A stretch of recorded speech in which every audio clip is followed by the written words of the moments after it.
In the headlines, IPAC calls for arrest of those plotting interim government.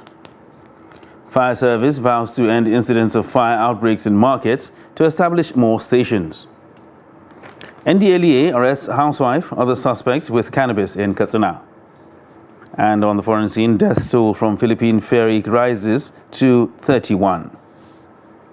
Hello and welcome to Trust TV News Update.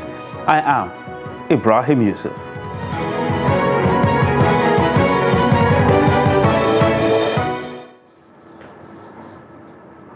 Hello and welcome once again. The chairman of Inter-Party Advisory Council, IPAC, Yabaigi Sani, has urged the Department of State Services to arrest those it claims are plotting an interim government. Sani stated this during an interview on Channels Television's Politics Today. The DSS had on Wednesday that some key political players were plotting to foist an interim government in Nigeria. The department added that the politicians had obtained frivolous court injunctions to forestall the inauguration of the new executive administrations and legislative houses at the federal and state levels. Sani noted that if the DSS knows that a person is doing something untoward to the democracy to scuttle the process, the sensible or lawful thing to do is to take the person into custody and ask him questions.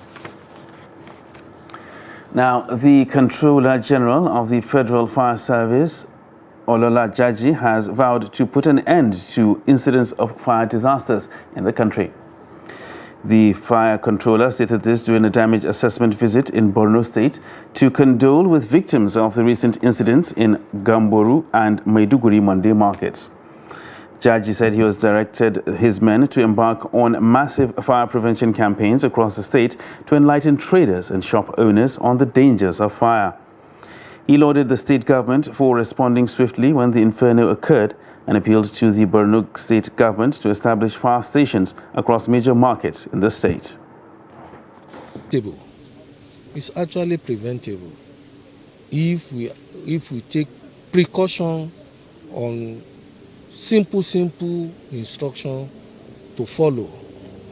But as a result of that, maybe carelessness or any other thing may happen, which I believe that my officers will be able to give the adequate reports. We are doing our own. We are doing our best. Indeed, like even this afternoon, we carried out a small sensitization exercise with those affected by the fire at the Gamboru market, that they should form and constitute themselves into a firefighting marshal within the market. And then the fire service will be coming from time to time to give them a bit of advice on prevention and control of fire before it gets out of service. What happened in here, in the Monday market, we know that it is just a mere temporary eclipse.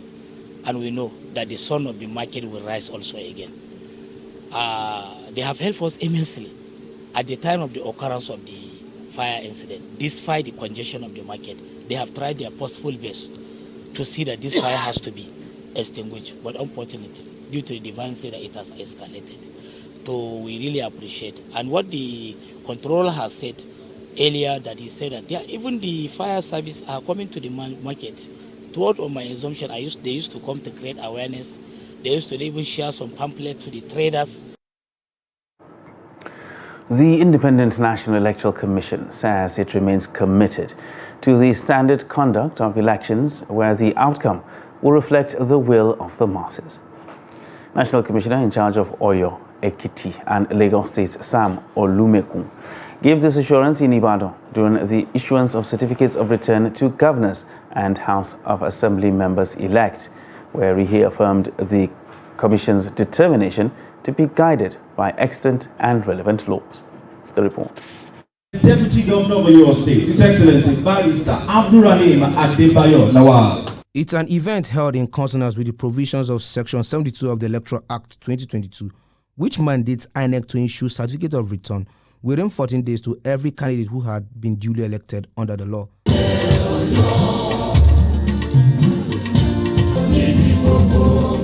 32 House of Assembly members-elect were presented with the documents backing up their quest to represent their constituencies. INEC officials at the event reaffirmed their commitment to credible polls. Lack of building a strong Sustainable democratic ethos cannot be carried out alone by the Commission without the support of all various stakeholders in the electioneering process. I therefore use this medium once again to urge all the stakeholders, especially the political class and security agencies, to continue to support the Commission efforts at ensuring lasting democratic process in the country, especially in Oyo State. We remain committed to doing our job professionally. In every contest, there must be a winner. All the political parties that contested in this election, the People's Democratic Party was singled out and given a total of 573,756 votes. 563,756 votes. This is the highest number of votes in the election. The party equally had the mandatory spread in all the 20 local government areas of the state. The margin of lead principle of the political party with the highest votes scored in the poll was comfortable to present a clear winner in the election. High point of the event was the issuance of certificates of return to the governor-elect Seyi Makinde and his deputy Bayo Lawal. Now is for us to face the task of governance. It's for us to face this task of building a state that will be an envy for all the states in Nigeria. It's a time for us to redouble our efforts towards taking our people from poverty to prosperity. It is a day to reflect on the decision of the people of Oyo State. A day to acknowledge all the people that have contributed one way or the other towards making today a success. Of the 32 House of Assembly seats, the People's Democratic Party won 28, while the All Progressive Congress got 4. The National Emergency Management Agency has received 151 Libyan returnees at the cargo wing of the Murtala Muhammad International Airport, Lagos. The coordinator, Lagos Territorial Office, NEMA, Ibrahim Fariloye, who confirmed the development in a statement on Wednesday, said the distressed returnees include 88 females and 63 male, adding that they were brought back to the country through the assisted voluntary repatriation by the International Organization for Migration. He admonished the returnees to turn a new leaf by taking advantage of the second chance to make a meaningful life upon their safe arrival in the country. The NEMA chief assured the returnees of the federal government's support in the reintegration program to enable them recover fast.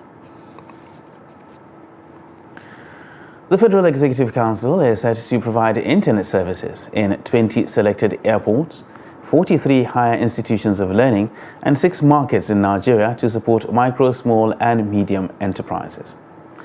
Minister of Communications and Digital Economy Isa Pantami revealed government's plan on Wednesday while briefing newsmen at the State House, Abuja. The cabinet also approved the construction of a 41.472 million naira Center for Excellence in Environmental Restoration at Bori in Kana local government area of Rivers State. Kende Amodu reports. The rather expansive projects to provide internet services to 63 facilities will cost about 18.95 billion naira. Captured under these are 20 selected domestic and international airports, 3 in each geopolitical zone, and 43 higher institutions of learning at federal and state levels. The federal government of Nigeria will provide broadband for free for passengers that are coming through the airports. And particularly in Abuja, sometimes you will discover, you will learn, and there is no any internet for free to even allow you to communicate. So we have set our team in order. We have developed the sustainability model so that even after the deployment, the maintenance, will be very effective. There's also the provision in another contract for the provision of broadband to 6 markets and 6 higher institutions of learning at the sum of 5.25 billion naira. For markets is to support innovation-driven enterprises that is being championed by the Massachusetts Institute of Technology, where we try to give global visibility to our innovators, to our micro, small, and medium enterprises, so that their market is not going to be narrowed and restricted only to our local communities. So beside the internet, we have been giving them domain name for free and also supporting them to establish websites so that they will be able to have global visibility. And also it will support Nigeria even in the process of transition to cashless policy. When internet is free and is effective in our markets, that will support online activities, online payment, among many others. Meanwhile, the Center of Excellence for Environmental Restoration at Bori River State, approved by the Cabinet, is expected to be completed within a period of 24 months. The center is to facilitate efficient and cost-effective approach to contamination management and environmental restoration, providing trainings and courses on remediation and skills on contamination technology, etc. Also on Wednesday, the Council of Ministers approved the construction of the Ogoni Specialist Hospital in the sum of 18.3 billion naira, in line with components recommended by the report of the United Nations Environmental Programme, UNEP. The 100-bed medical facility is expected to be delivered in 24 months. From State House, Abuja, Kehinde Amudu, Trust TV News. The House of Representatives has assured an enabling environment that will promote effective tax administration in the country. Leader of the House of Representatives Alhassan Ado Dogwa stated this during a legislative interface with the Chartered Institute of Taxation of Nigeria at the National Assembly, Abuja. The majority leader said bills are always being reviewed with the aim of getting them perfected, assuring that the House will look into the context of the current law with a view to allowing the Institute to perform optimally. Earlier, the legal advisor of the Institute, while commending the House of Representatives to amend the CITN bill, wants the Green Chamber to look at some areas of amendments which may directly affect the processes and procedures of tax practices in Nigeria. We have no problem with the amendment, but we have some specific issues that we have made earlier presented to you on issues that affect tax profession in Nigeria. It is being regulated by a professional body, and the only body that earlier law made by this Honorable Assembly to regulate this practice is the Chartered Institute of Taxation Act. All you or all Nigerians are duty to ensure that we perfect the enabling environment that you are supposed to apply on. We also look at the legislation that governs your operations and provide whatever you guys need to be able to compete with people of your own caliber in other countries, developed or developing countries.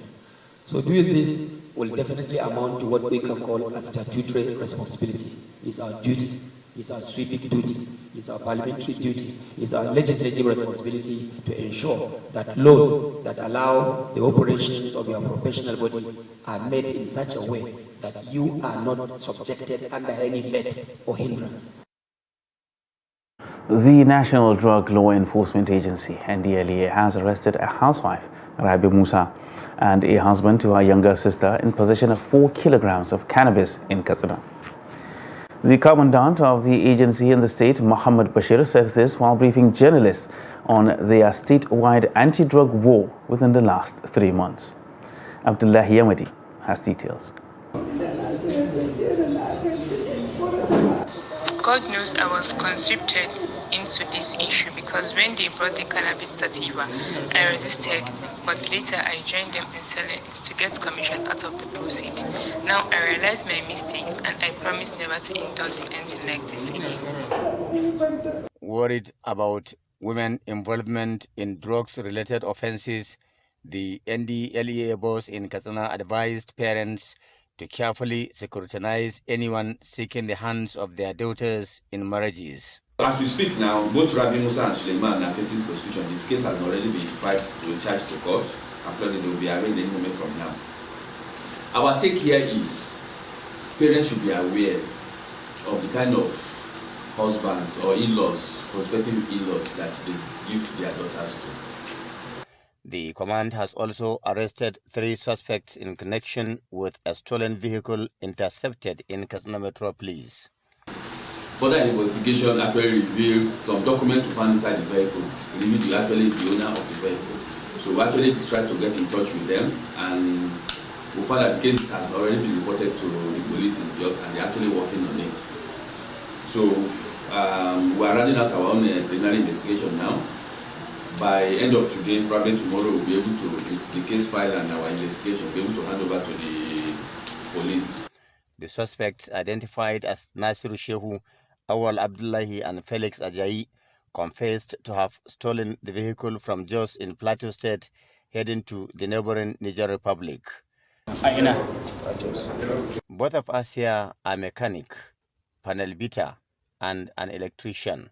We conspired to steal this vehicle only to get what to eat, in addition to devil's influence. This is the first and the last time, I promise. The command had intercepted another stolen vehicle along Katsina Molumfashi Road 2 months ago and found some ammunition in the process. While the suspects were handed over to the police for further investigation and prosecution, NDLEA urges parents to take full responsibility of their children to avoid falling victims of drug dealers. Abdullahi Ismail Ahmadi, Trust Television News, Katsina. Still with us on Trust TV News Update. Still ahead.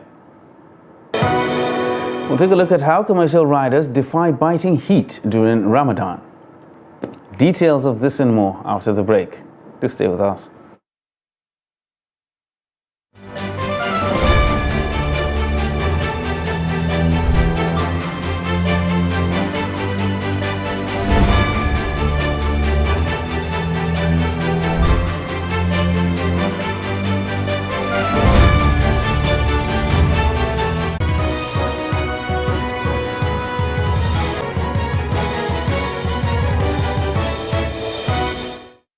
Welcome back, and thanks for staying with us on Trust TV News Update. Now let's take another look at our top stories. IPAC calls for arrest of those plotting interim government, and Fire Service vows to end incidents of fire outbreaks in markets to establish more stations. And in other news, Nigeria Meteorological Agency predicts the possibility of thermal discomfort across some cities in the country during the holy month of Ramadan. NIMET listed Gombe among states at risk of experiencing high thermal discomfort. Now, despite the hot weather condition, commercial motorcycle riders who are fasting in the holy month spend hours operating across the city to put food on the table. Ibrahim Ismail reports.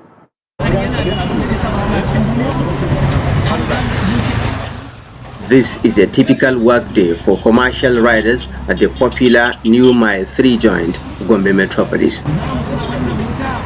Temperatures here is 37 centigrade. These Okada operators defy the scorching sun to navigate the city and get money to feed their families during iftar and sahur this Ramadan.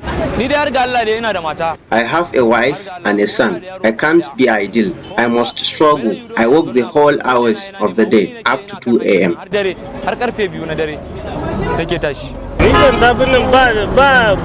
For me, the heat is not too much. It is normal. To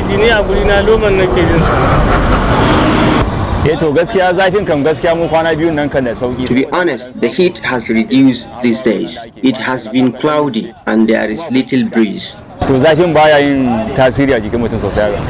Meanwhile, some of the Okada riders are strategic in their operations during the fasting period, taking few hours break to have some relief from the scorching sun.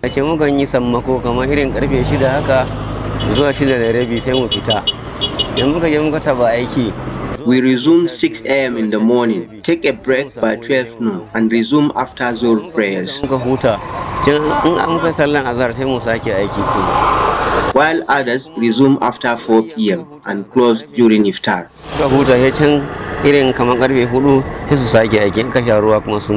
While Okada riders struggle in the harsh weather, tricycle operators say they feel a little better in the tricycle shed. Our work condition is better than that of those operating a motorcycle because the tricycle has a shed. For Nigerians who are fasting in the holy month to mitigate the impact of this harsh weather condition, medical experts and Nigeria Meteorological Agency advise people to drink a lot of water after breaking of the fast. Ibrahim Ismail, Trust TV News, Gombe. And traders and business owners have been told to fear Allah and not increase prices as Muslim faithful continue to observe the Ramadan fast. Zainab Garay, who visits markets in Abuja, reports that prices of goods are still high even where special discount is offered. Her report. Faithful during the month of Ramadan abstain from eating and drinking from sunrise to sunset. Traders take advantage of the special months to sell goods at relatively higher prices, wanting to increase demand during the month. This mini market at the National Mosque in Abuja, where varieties of items are sold, records patronage during the month Ramadan, but customers are quick to counsel traders not to exploit the situation but should make their goods affordable instead. Some items, we sat with our people and I think we should just bring the prices down.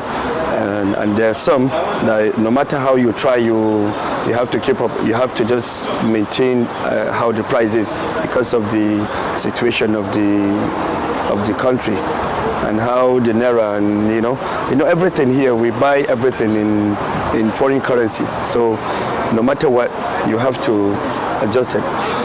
Aside Ramadan, every Muslim, every trader should always consider one thing: the plight of others. We should take it as paramount. So for us to be in the holy month of Ramadan, we should be considerate and know that the masses are not as buoyant as they used to be. So whatever you want to sell, sell for Allah's sake and not for profit. If you are destined to make money and if you are destined to make profit, you will definitely make it.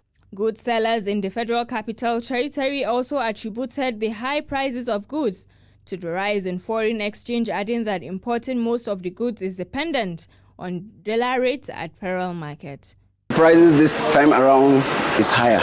So, normally because of exchange issue, some of the products we bring here, we're importing it. Some whom are locally made. So from the imported ones, we experience exchange rates. So definitely the price is different. This year's price is higher. This inflation of prices from the source is not from we that do wholesale or retails, from the source. So when the source see that we that retails or wholesale, we come to them much more, we demand more. So they inflate their price too. So at least we that are selling too, we know it's Ramadan, we try to moderate the price no matter what. The price is lower now in pertaining dates, but for perfumes actually they have increased. Because perfumes now, the one that we normally used to sell like 5,000, now they are up to 8,000, 9,000, some even up to 10,000. Month of Ramadan is the 9th in Islamic calendar, and it is usually time for spiritual dedication and sober reflections on the welfare of the ordinary man. Residents called on government and goods sellers to be God-fearing, especially at this very point in time. Zainab Garay, Trust TV News, Abuja. Now for a look at the foreign scene, where at least 31 people have died and around 230 were rescued after a passenger ferry caught fire in the seas off the southern Philippine province of Basilan. Coast Guard Chief in southern Mindanao, Commodore Rehad Mafe, said 9 other people were injured in the fire on Wednesday night that started in air-conditioned cabins. The MV Lady Mary Joy 3 was traveling from Zamboanga City on Mindanao Island to Jolo Island in Sulu Province when the fire broke out. prompting passengers to jump overboard. Basilan Governor Jim Saliman said there could be more people missing because the number of passengers on the vessel exceeded the 205 listed in the ship's manifest. The Coast Guard said it will assist in an investigation and safety assessment as well as check for any signs of oil spill. The Philippines, an archipelago of more than 7,600 islands, has poor record of maritime safety, with vessels often overcrowded and many aging ships still in use. The former Grand Qadi of Kwara State Sharia Court of Appeal, Justice Abdul Muttalib Ahmad Ambali, is dead. He died in the early hours of Thursday at the University of Ilorin Teaching Hospital, Okeoyi, after a brief illness. The late jurist was the second Grand Qadi after late Justice Abdul Qadir Orire and pioneer Chief Registrar of Kwara State Sharia Court of Appeal. In a telephone chat with Daily Trust on Thursday morning, the Grand Qadi of Kwara State, Justice Abdul Latif Kamaluddin, who confirmed the death, described the deceased as a God-fearing Muslim scholar and competent jurist who upheld the tenets of Islam in everything he did. Burial arrangements for the deceased were yet to be announced as of the time of filing this report. And that wraps up Trust TV News Update for this hour. For more news, you can subscribe and follow us across all our social media platforms. I am Ibrahim Yusuf. Thanks for watching.